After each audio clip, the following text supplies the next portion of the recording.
কড়িয়ায় চোর সন্দেহে 3 জনকে গণপিটুনি মৃত এক। 15 জন চোর সন্দেহে 3 জনকে গণপিটুনি দেওয়া হয়।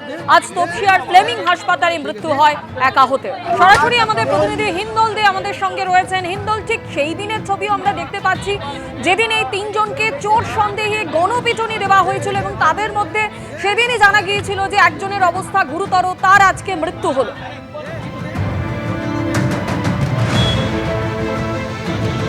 একেবারে তোমাকে বলে রাখি, তার নাম সিকান্দার আজম এবং তাকে কিন্তু 15 তারিখে যে গণপ্রহারের ঘটনা ঘটে এবং 18 তারিখ পরিবারের লোকেরা জানতে পারেন। তার পরবর্তী ক্ষেত্রে তাদেরকে প্রথমে পাকসা আকাশের চিত্তরঞ্জন হাসপাতালে ভর্তি করা হয় এবং তার পরবর্তী ক্ষেত্রে তার শারীরিক অবস্থার অবনতি হলে তাকে তপসিয়ার যেই ফ্লেমিং হাসপাতাল রয়েছে সেই ফ্লেমিং হাসপাতালে ভর্তি করা হয়। পরিবারের সদস্যরা যেটা স্পষ্টত অভিযোগ করছেন যে এই ঘটনা ঘটে 15 তারিখ রীতিমতো বাড়ি থেকে ডেকে নিয়ে যায় বেশ কয়েকজন যুবক, যাদের নাম ইতিমধ্যেই তারা থানায় অভিযোগে লিপিবদ্ধ করেছেন এবং সেখানে তাদেরকে নিয়ে গিয়ে বেধড়ক মারধর করা হয়, বাঁশ রড লাঠি এসব দিয়ে মারধর করা হয়। এমনকি এই যে সিকান্দার আজমের পায়ে কিন্তু ড্রিল মেশিন পর্যন্ত ঢুকিয়ে দেওয়া হয়।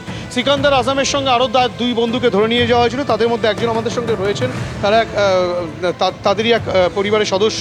এই যে ঘটনাটা ঘটেছে, এই ঘটনাটা মূলত কী কারণে নিয়ে যাওয়া হয়েছে? কি কারণ? চোর সন্দেহ নিয়ে যাওয়া হয়? চুরি করতো তো এত মার খেত, এত মরে যেত এখানে এসে। যদি এই চুরি করতো ওরা, তাহলে 4 দিন ধরে মার খেত তো ওরা দিয়ে দিত তো। আর যদি চুরি হয় তাহলে আপনি তো থানাতে যে রিপোর্ট দেবেন কি হ্যাঁ আমার চুরি হয়েছে মোবাইল, না রকিকে যে আপনি খবর দেবেন। পুলিশকে কোনো খবর দাও? না, পুলিশে কোনো খবর দেওয়া হয়নি। আইন হাতে হ্যাঁ, নিজেরই নিয়ে নিচ্ছে, ওরা গুন্ডা আছে না। এরা কি কোনো এদের কোনো ছত্রছায়ায়, কোনো রাজনৈতিক দলের ছত্রছায়ায় রয়েছে? হ্যাঁ, টিএমসি করে ওরা। এই সব কিরা? হ্যাঁ, সব টিএমসি করে, রকি বিকাশরা সব টিএমসি করে। আপনারা কবে জানতে পারলেন? আমরা রোববারের দিন আমার হাজব্যান্ডকে মেরেছিল, মাথা ফেটে গেছিলো ওর, তাহলে আমার হাজব্যান্ডকে নিয়ে এসেছিলো, বন্ধু আমাকে ফোন করে জানিয়েছে, তো আমি তখন নিয়ে এসেছি ওনাকে। সিকান্দারের তো মৃত্যু হলো। হ্যাঁ, শুধুমাত্র সন্দেহের বশে একজনকে হ্যাঁ, বুঝতেই পারছো যে শুধুমাত্র সন্দেহের বশে একজনকে কিন্তু মেরে দেওয়া হয়েছে এবং যেটা অভিযোগ করা হচ্ছে স্পষ্টত বেশ কয়েকজনের বিরুদ্ধে অভিযোগ করা হয়েছে। ইতিমধ্যেই দেখাবো যে ছবি, কৌশিককে বলবো দেখাতে। তার স্ত্রী, সিকান্দারের স্ত্রী, তিনি এসেছেন হাসপাতালে।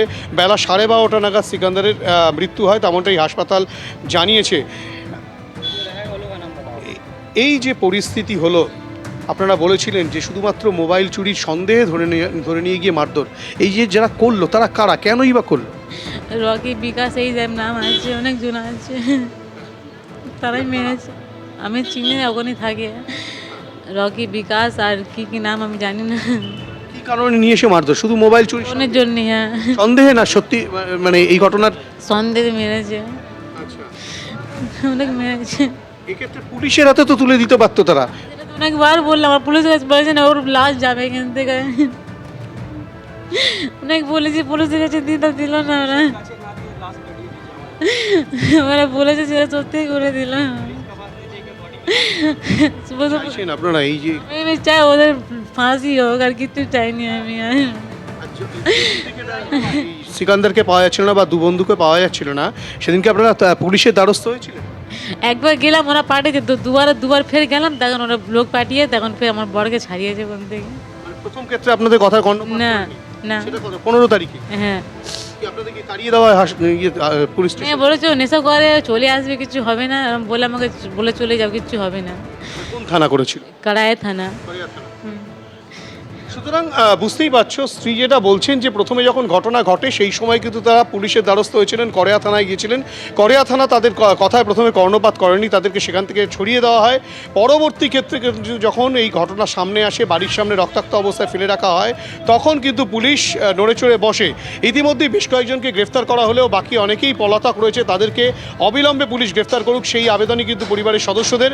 গোটা ঘটনায় স্বাভাবিকভাবেই শুধুমাত্র মোবাইল চোর সন্দেহে একজন ব্যক্তিকে পিটিয়ে মেরে দেওয়া হলো, তেমনটাই অভিযোগ। আরও 2 জন আহত হয়েছে, তাদের মধ্যে একজন এখনও পর্যন্ত পাকসাকাশ চিত্তরঞ্জনে চিকিৎসাধীন রয়েছেন।